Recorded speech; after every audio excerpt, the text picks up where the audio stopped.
know many times have I heard where people think SEO doesn't work because they went down the wrong path for 6 months and looked back being like, well, that didn't work. It's like, yeah, it's because, of course, like I told you, that didn't work from day one.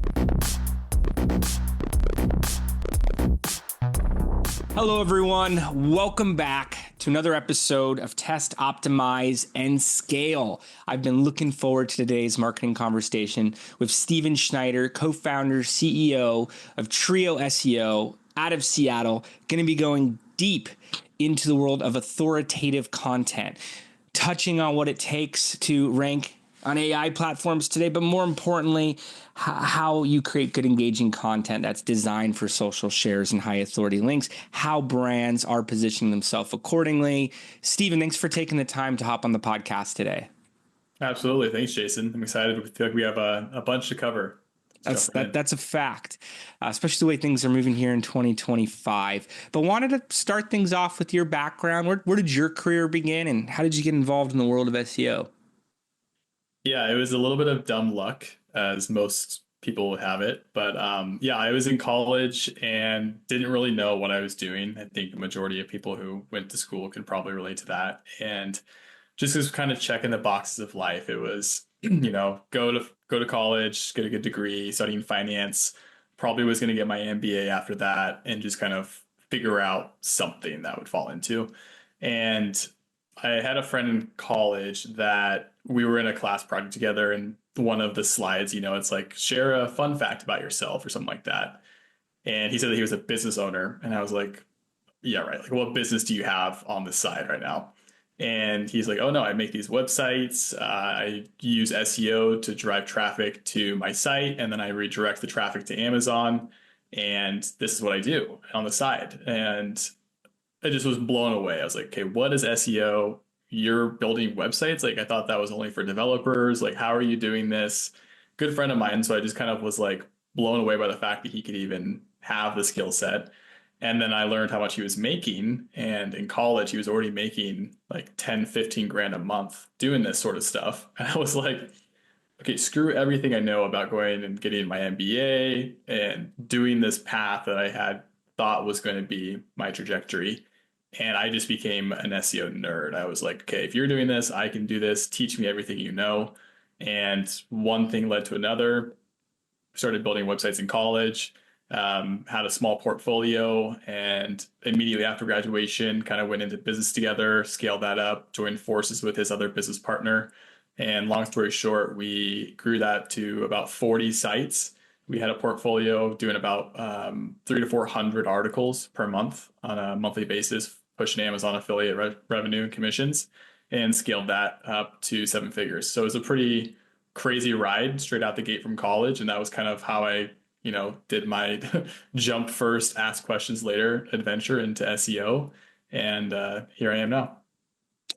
So you guys were looking for categories with keywords that were not competitive, meanwhile had high volumes of traffic. So you could build sites that then convert. Were you doing this mostly for clients? Were you doing this for yourselves? I mean, I'm hearing about a good amount of revenue and articles and everything being produced, but that balance of competition and traffic value. Yeah, so we owned all the sites straight up, never worked for clients, never did anything like that. It didn't like, competition was just so different back then, SEO wise. And so Sure. this was like back before we even built backlinks. Like, we achieved all of those results building zero links. And that was the crazy part too.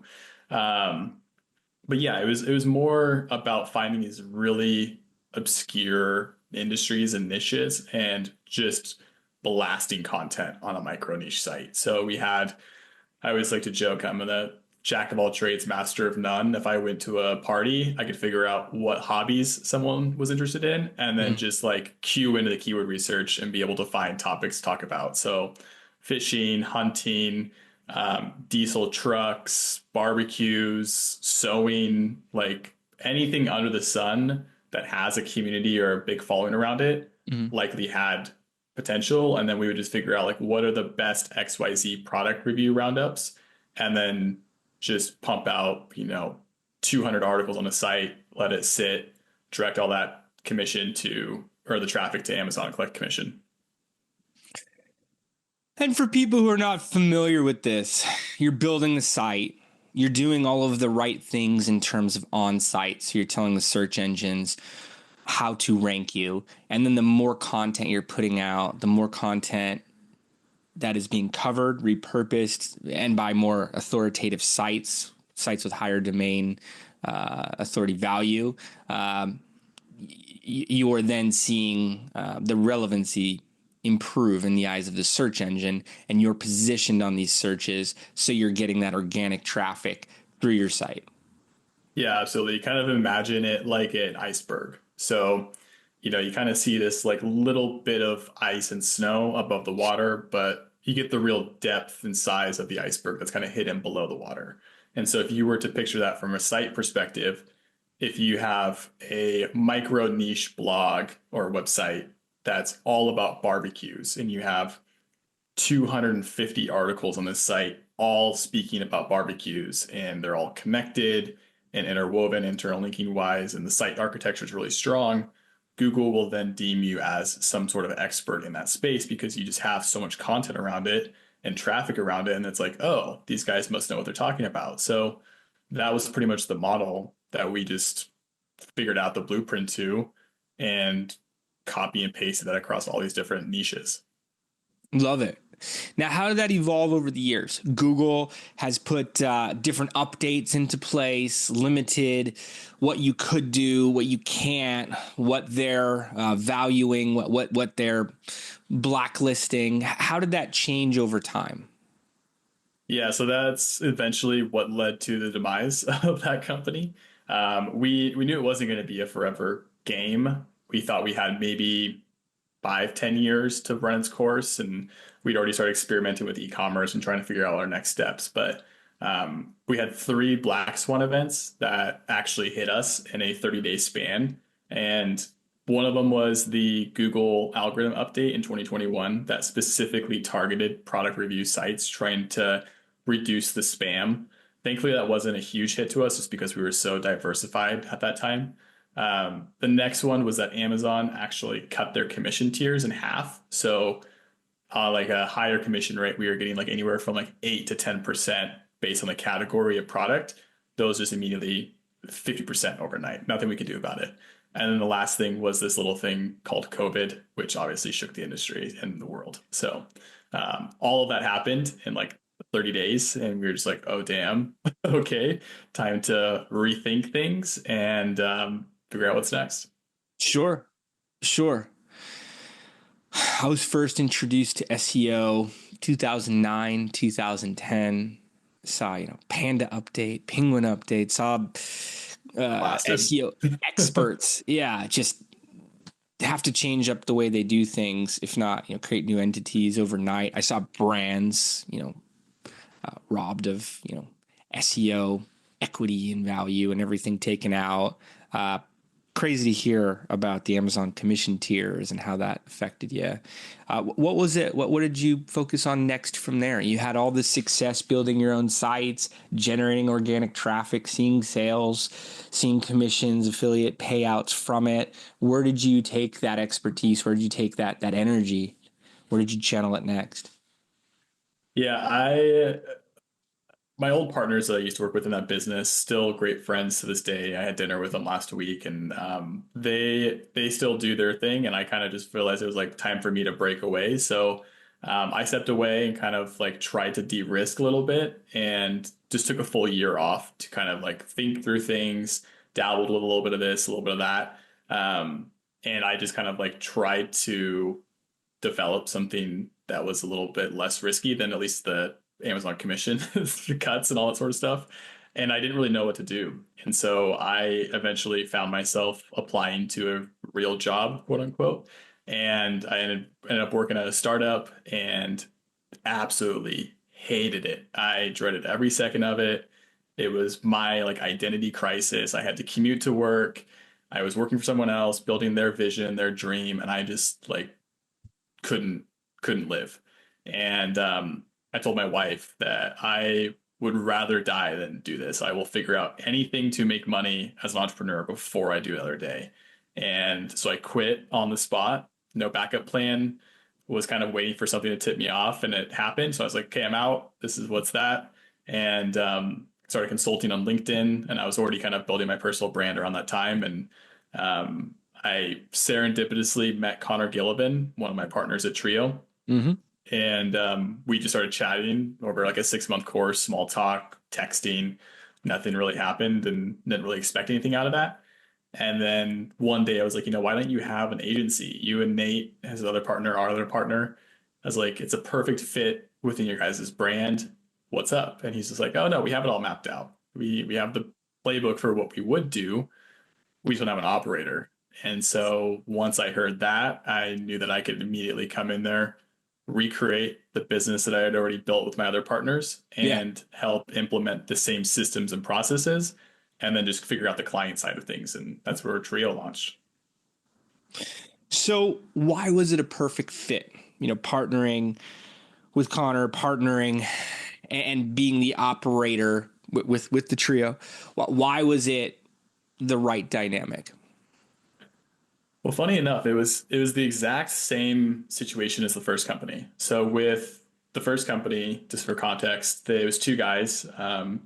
They had been, they had achieved the scale that they could get to within those two, and they needed somebody who could manage people, manage day-to-day operations, and manage the ongoing processes that allowed people to scale.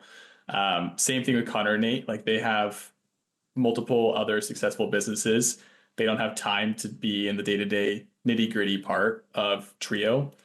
And they needed somebody who could understand SEO and understand the systems and the processes to manage ongoing large scale strategies for multiple sites at once. And so their background was perfectly fit to marketing and sales, and mine was more in the systems and operations. And so that was the perfect trifecta from our skill sets. Very nice. And how have the focuses changed? The hobbies, the interests online have definitely, evolved, swapped over the years. How have the focuses changed for what you guys, market? How you're competing for different keywords? What's the difference in the landscape?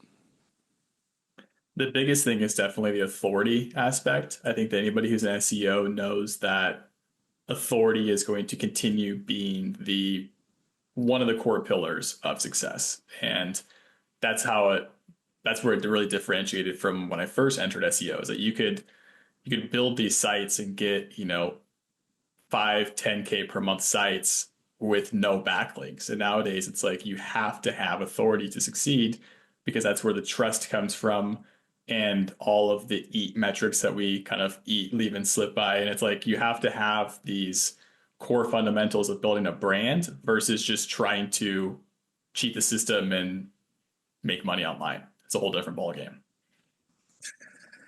So building authority. PR strategy, getting covered by different publishers on a weekly basis, maybe more, paid advertising placements. We work on a lot of investor marketing campaigns. You show up in an investor email newsletter, they throw your recommendation onto their site. That could go a long way in the target audience's eyes. Is it, paid promotions, buying links? What exactly do you prioritize in terms of authority? Yeah, I kind of envision like a pie chart. I mean, there's going to be different kind of avenues to explore based on industry. My personal favorite is podcasting. I think it's a great point of leverage for people who are building brands and building companies. It's a great win-win relationship when you go into it. And usually, if you can find a podcaster or partner in that sense that has an authoritative brand already, then that's even one step further from a link building perspective on your own website. Other things like traditional backlink building are always going to be core to do outreach, niche edits, guest posting. If you can build digital assets like calculators, those go a long way too. So I think it really depends on what is the opportunity available within your space and where the gaps lie in what's currently underserved. And then how do you just continue to play ball with the historical things that are tried and true, knowing that it's just kind of like a rising tides lifts all boats sort of strategy. And you kind of just have to do certain things for 5 years and look back and know that it was worth the effort. Sure. So podcasting, people are tuned into this podcast right now. This has a direct impact on the SEO, and more so. I mean, you put it on the list above backlinks. You put it on the list, above some of these other channels like the digital assets, the calculator. That's pretty cool. I'm thinking about different things we could apply that towards as a marketer.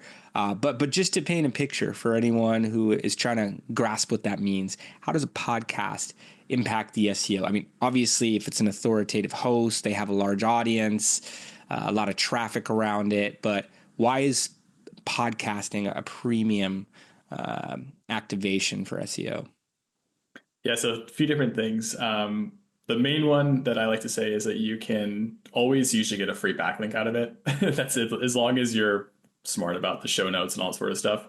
The bio should probably link to your brand. And if you can even take it one step further, I usually try and suggest optimizing the bio to include another segment around your services and then linking that services phrase or the anchor text to one of your service pages that's a really high intent ROI focused point of your service. So, for example, like at Trio SEO, my bio in the show notes might say, meet Steven from Trio SEO. Trio SEO would be branded to the homepage.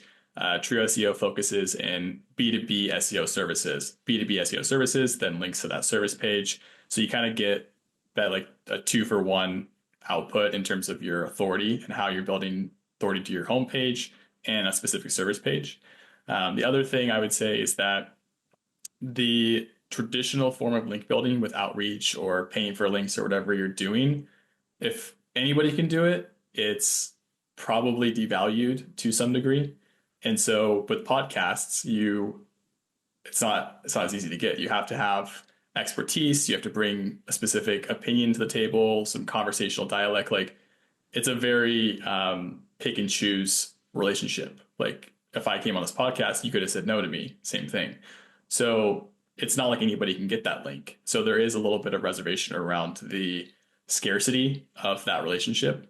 And then overall, it just kind of builds into your brand authority and personal brand. So if somebody were to Google Steven Schneider, Trio SEO, they would also come find your podcast. And so like the relevancy between, oh, this guy does other things outside of just Trio SEO, it just adds more fuel to the fire and help builds that relationship and the relevancy between your brand and the external sources pointing to you and your brand.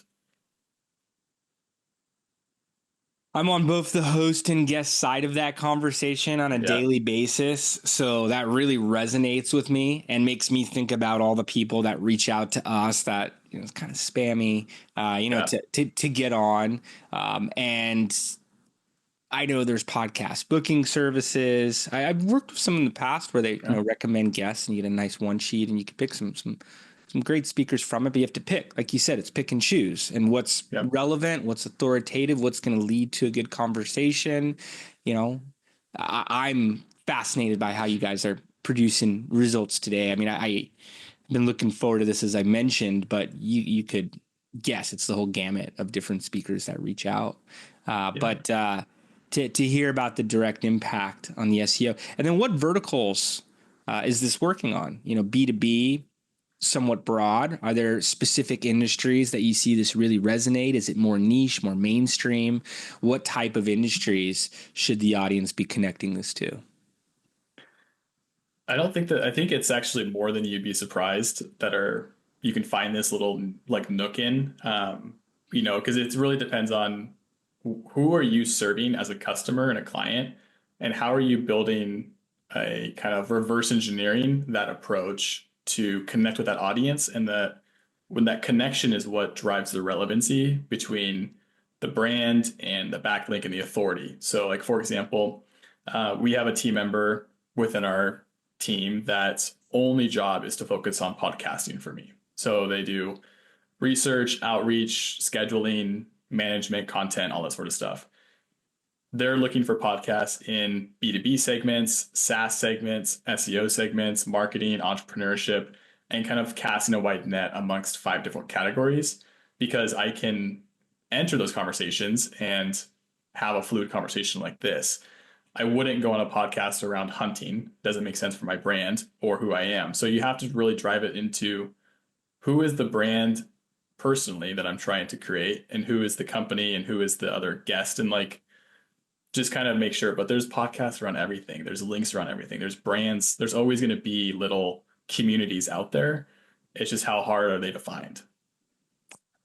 100%. It always amazes me, what shows up when we're doing a competitor audit, when we're looking at marketing channels for a given vertical and all of the different media platforms within. And even with all that, I would also emphasize, strategic partnerships. We met from an introduction, mutual friend group that we have mutual respect for, and that stands out from the clutter of outreach and everything else that is occurring, especially in a digital world that's filled with spam and different messages that are going out.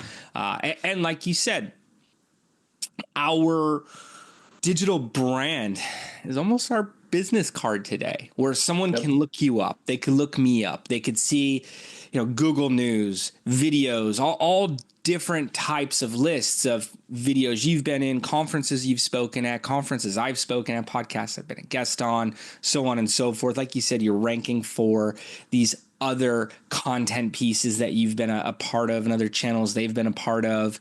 And without that, it almost feels like a CEO, a founder is not up to much these days. Yeah, So 100%. it's, for me, beyond the organic traffic you're getting from an SEO placement and really just part of your own digital presence in this world. We work on these investor marketing campaigns where the target audience does a significant amount of due diligence. If they see one of our clients is virtually non-existent in the digital world, it's going to affect their conversion behavior. I find the same thing to be true for an agency, of course. I think I learned this from other speakers long ago. Upper management of an agency positioned as a thought leader, personal brand, pulling the actual business goes much further than this corporate logo. And maybe you talk to some people who are involved. Also being able to hear long form content. There's a reason people resonate with with podcasts. The open format. I know I would rather pay attention to this type of discussion and kind of do the glance test on an article and maybe be pulled back in. And that's just me. That's just my consumption style. But I think there's clear points on why this type of content is prioritized, what it means for the individual involved and the audience that's responding to it. Yeah, absolutely. I think that, and I can't be more of an advocate for personal branding. I think that obviously there's companies like IBM. You could probably name the CEO of IBM, whole different ballgame.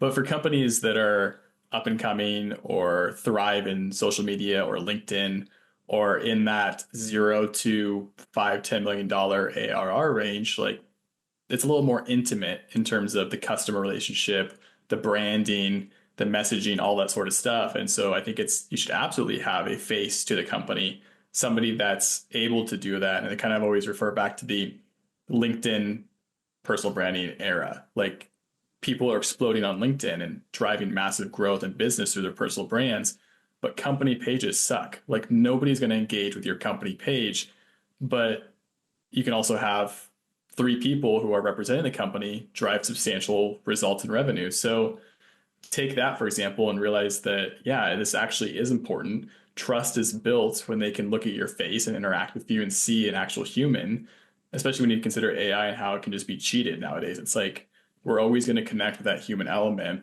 and the social trust that goes into who they are, where they've been, and what expertise they bring to the table.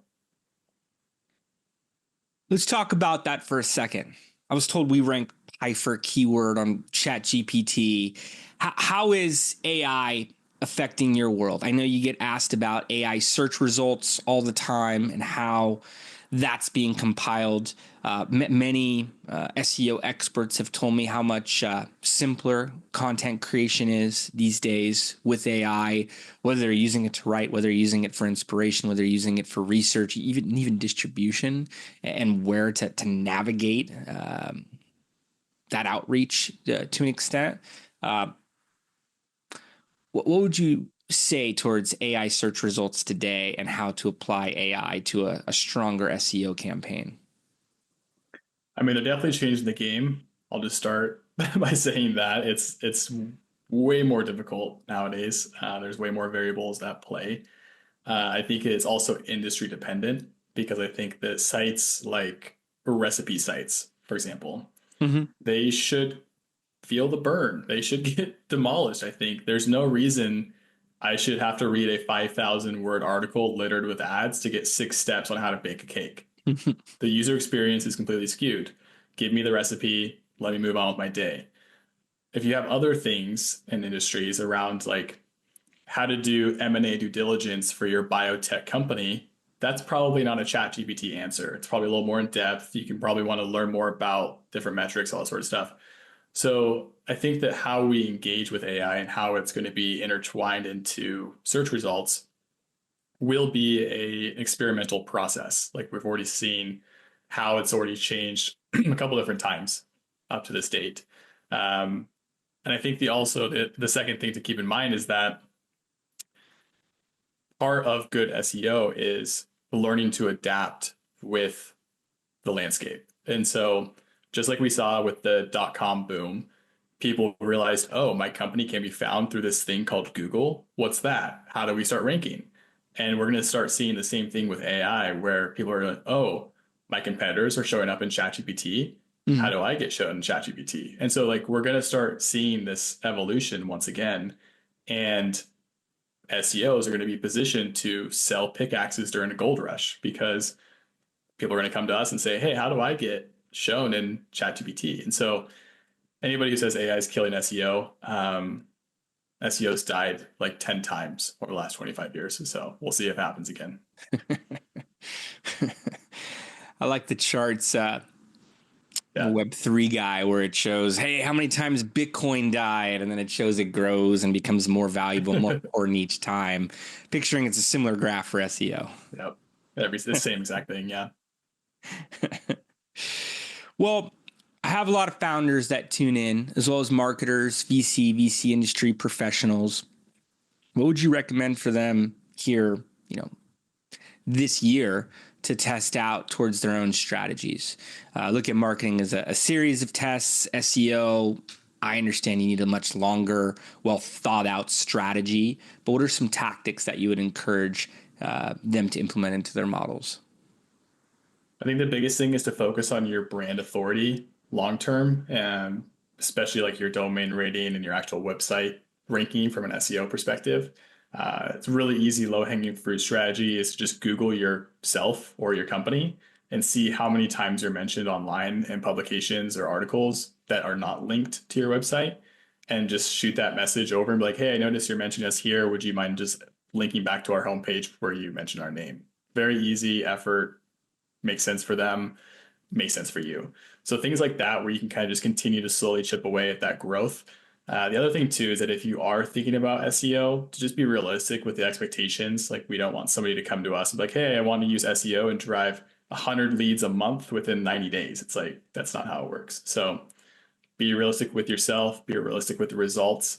And also just making sure that your strategy is aligned from the start. There's no many times have I heard where people think SEO doesn't work because they went down the wrong path for 6 months and looked back being like, well, that didn't work. It's like, yeah, it's because, of course, like I told you, that didn't work from day one. So it is one of those things where you definitely want to trust an expert to do it right. Don't try and DIY it. And making sure that if you're going to spend 6 to 9 months on a strategy, make sure you do it right from the start. Amazes me how many groups want to skip strategy and just see results tomorrow. Insane.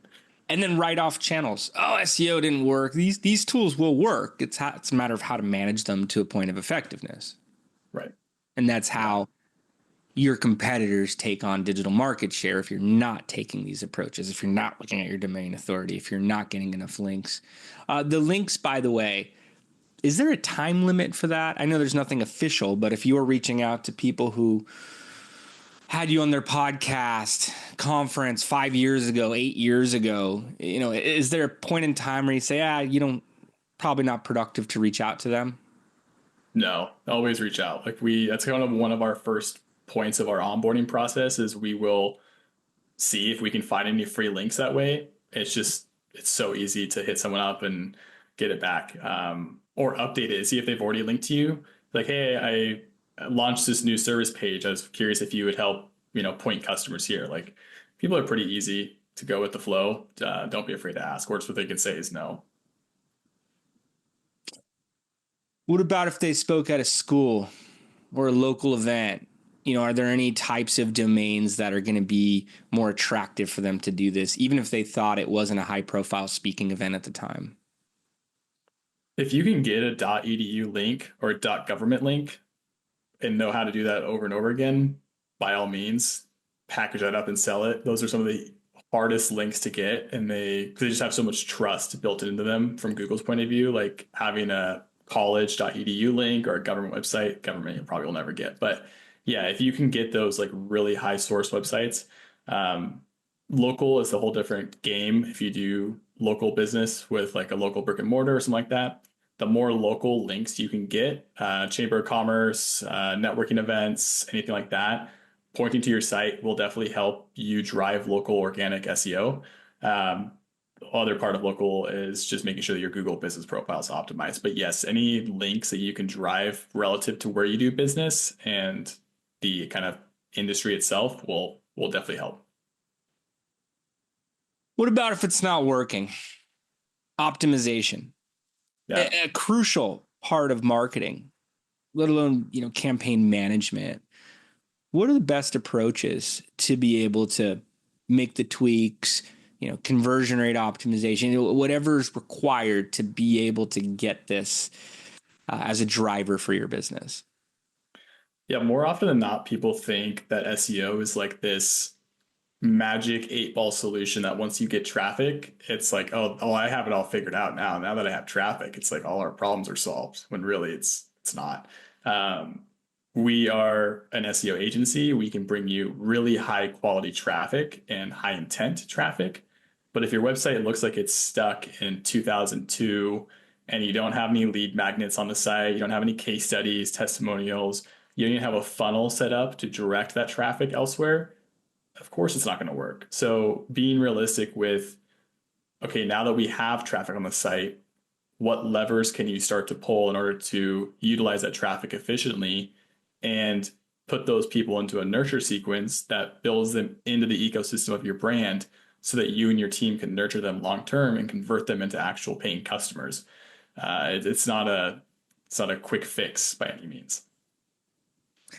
I think it's so important to talk about because, like you said, that magic 8 ball, things are always greener on the other side of the street, the grass. It's like, oh, these companies doing SEO. We're doing SEO now. We're going to be able to produce the results, but you have to let the analytics show you what's driving, where in the algorithm, where in the funnel they're falling off if it's not producing, and continue to put the work in. I see so many groups look to skip that. What about when it is all happening? What are some examples, even tips towards scaling? It's what we're all playing for, right? What have been some of the best success stories you've seen? Yeah, some of our most successful clients are people who already have those lead magnet mechanics in place, and we could just drive a ton of traffic to them. One of our best case studies is a calculator. They do business valuations, and they have one of the best industry business valuation calculators out there. So they came to us and said, "Hey, we have this tool. We know it's rock solid. Just get us as much traffic as possible to this thing." So that's what we did, and that's kind of where those two relationships can be married really well, is that when you bring traffic and you give people an actionable tool or asset that they can engage with and get value out of, that is without a doubt the best kind of setup you can have, because then they get what they came there for. They can learn more about the brand. They gave you an email, they get what they came there for. And then from there on out, you just kind of continue the sales process. So having a lot of those lead magnet and funnels in place, it's surprising how many marketing teams overlook that. It should almost be step number one of building a website. And once you have that on the site, it's night and day how big of an impact it can make. I want to do one for calculating investments and how to drive marketing into it. Just hearing you talk about it. Like you said, the SEO benefit, the actual value to the end user. People shouldn't be building sites without a lead magnet in mind. I think that's excellent messaging to put out there. Yeah, absolutely. Now, want to ask a bit about paid links. I've heard that as a discussion point for the past 15 years in SEO. It was first brought up to me as, steroids, where all the biggest brands are doing it, but no one's talking about it. And I know it's just a way to purchase, and it's all about creation of good, engaging content. Google said they'll always value good, authoritative content. There's a million different link providers that spam a website's inquiry form and email, LinkedIn. Is this a valid strategy today? Can it get you into more trouble than it's worth? Do you see paid backlinks as a consistent part of the top SEO campaigns? What is your perspective on that? And I hope that's an appropriate question. Of course. Yeah. I think it is super relevant because that is one of the more can be shady. It's also questionable. And also people just have questions about it in general. But I always kind of say there's two sides to the conversation. One is, are you paying for a link that you're probably, it's a $5, $10 Fiverr link. Like that is either A, going to hurt you, or B, just not going to help you at all. So Google's pretty good at knowing whether a link is deemed spammy or undervalued or whatever you want to call it. But are you spending money without an actual strategy in mind? That's the step number one. The second one is everything costs money nowadays. Time, resources, energy, strategy, etc. Oh, yeah. So if you're looking at a high quality PR link where somebody actually has to research the brand, do the outreach, write the article, communicate with the site, you're essentially paying for a link at the end of the day, but is that the same as paying for a link? So it's a gray area between how you are paying for the link versus just ordering it like a menu. That's what you don't want to do. That's what you want to avoid. So the relationship between buying links, I think, should be more natural and more organic in terms of how that delivery or the deliverable is actually coming to life. But if anybody can just order a $5, $10 link from Fiverr, it's probably not in your best effort to do that. So, but yeah, of course, like when people come to us for our agency, we don't hand out links for free. It costs us time and energy and resources in order to secure those links. White hat, legit strategies come to life. But there has to be some sort of trade-off in making sure that is valuable on both sides. Well put. It has to fit into that larger strategy. It takes time to put together, but it can be a very powerful component of a campaign. Absolutely. Awesome. Well, Stephen, I've enjoyed this discussion so much. It's been informative. I've been involved more or less in SEO, but hearing about how it's working for you guys today, how you've seen success with your own sites over the years has been truly educational. So appreciate you taking the time to hop on. Any final messages you want to leave the audience with, and where's the best place for them to go to learn more? Yeah, you guys can find me at LinkedIn. I'm on there every day, all day. TrioSEO.com. I always love talking shop or just nerding out on SEO. We'll love to work with you. If you guys ever have any interest in that, we'll offer you half off first month, just if you heard us through this podcast. So yeah, like I said, I'm pretty easygoing. Don't be afraid to DM me or reach out to me and connect. Love to chat. And highly, highly recommend that you take Stephen up on that offer to do so. I think that's a great invitation. And Stephen, thanks again. Got a lot out of the discussion today, and looking forward to finding more ways to collaborate. Likewise. Thanks, Jason. And thank you, everybody. Appreciate you tuning in. We will see you next time. Take care.